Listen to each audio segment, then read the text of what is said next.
All right, here's a first look at that Boss Riot R3400D. This is a little bit bigger than those other Bosses that I've done. This is my third Boss, and it's the third Boss in the Riot series. This one's kind of cool because this is a Class D monoblock. The other two were Class ABs, but there's some of the stuff that's on the box. So it's rated 3,400 watts. It's a big old box, trying to get it all in there. Here's the amp. If you haven't, make sure you check out my other videos that I'm putting out on this. I'm going to be putting out about 4 videos total. So shout out to Johnny D. He hollered at me a couple of times about this particular amp. Said that he was interested. He just kind of wondered what it put out. And what really caught his attention about it is what ended up catching my attention about it too. I didn't realize they made this amp. Yeah, I don't think I knew they made this amp at all. It definitely wasn't an amp that was on my radar. Let me say that. But Johnny D hit me up about it a couple times in some comments on some other videos, and he just really wondered. I think what really got his attention the most is the 3 40 amp fuses. I mean, a lot of times you'll see 3 30 amp fuses in a amp that'll do about 1,000 watts. But this one having 3 40 amp fuses, that's quite a bit of fusing, especially for a Boss. And let me say this too. I got this amp. I went back and looked to see for sure how much I paid for it. It was $130. And then with tax, of course, I'm a Prime member on Amazon. Tax made it $140, but not a lot of money. You know, we're not talking about a $200 or $300 amp here. So I don't know. That really interested me too, for it to have that much fusing. Those other 2 Bosses that I had was nowhere near that. So I thought, dang, is this thing over 1,000 watts? So I ended up wanting to get it and see for myself. So I did, and here she is. While we're looking at the end, so it's got the speaker terminals, just one positive, one negative. What's really cool about this amp is it's strappable. And here's the connection. It's like a telephone jack, a little short one. They give you the wire for doing that, and you just select it here which one. And then over here for the battery, remote, ground.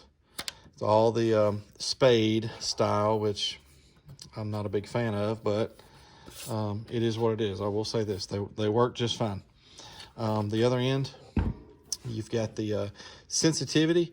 So this is kind of like, depending on how much voltage you've got coming in, you can put this on a 100 millivolts to 2 volts, or from 2 volts to 8 volts.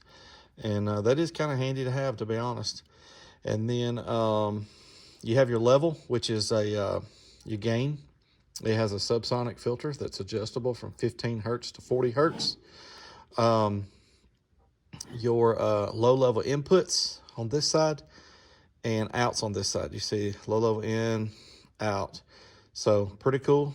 Low pass filter, adjustable from 50 hertz to 250.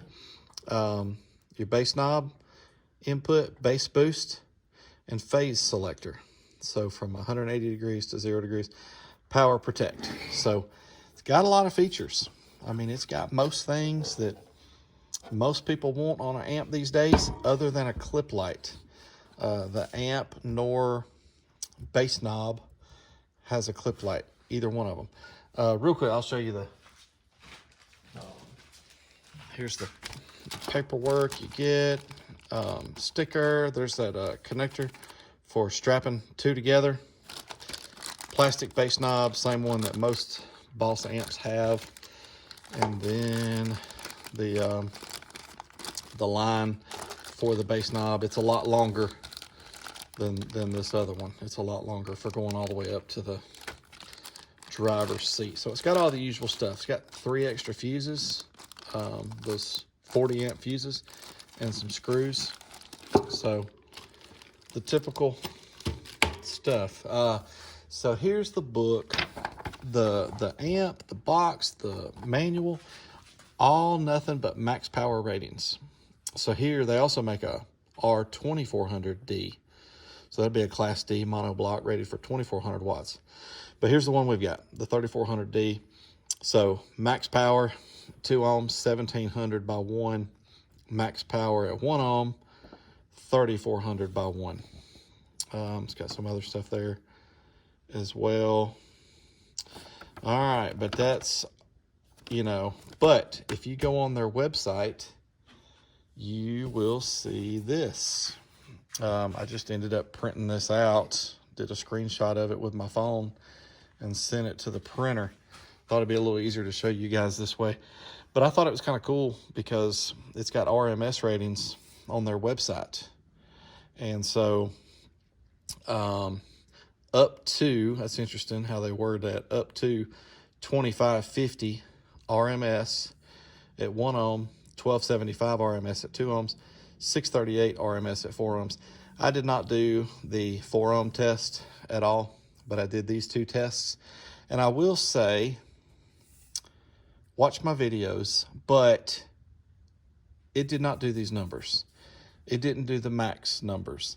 But I will say this, it did do some numbers that kind of impressed me a little bit, to be honest. This amp puts out a good bit more power than the other 2 bosses that I had previously tested.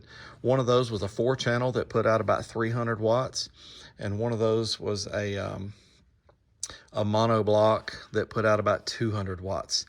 This amp is a good bit more than both of those amps, and for not a whole lot more money, especially the 4-channel. This one's only just a little bit more than what that 4-channel costs, but the power is a good bit higher. So make sure you check out those other videos. Another shout out to Johnny D. Thank you for bringing this up. It struck my interest too after you mentioned it, and I wanted to test it. I was happy with what I saw. I've had a lot of fun with it. I've played music through it, and it sounds good. I've done, tests on it. It performed well. So I've enjoyed having and testing out this amp. So if you don't have a whole lot of money and you want a pretty good amp with a lot of features, I don't know, seems like a pretty good way to go. So that's it for this video. Again, check out my others, and thanks for watching.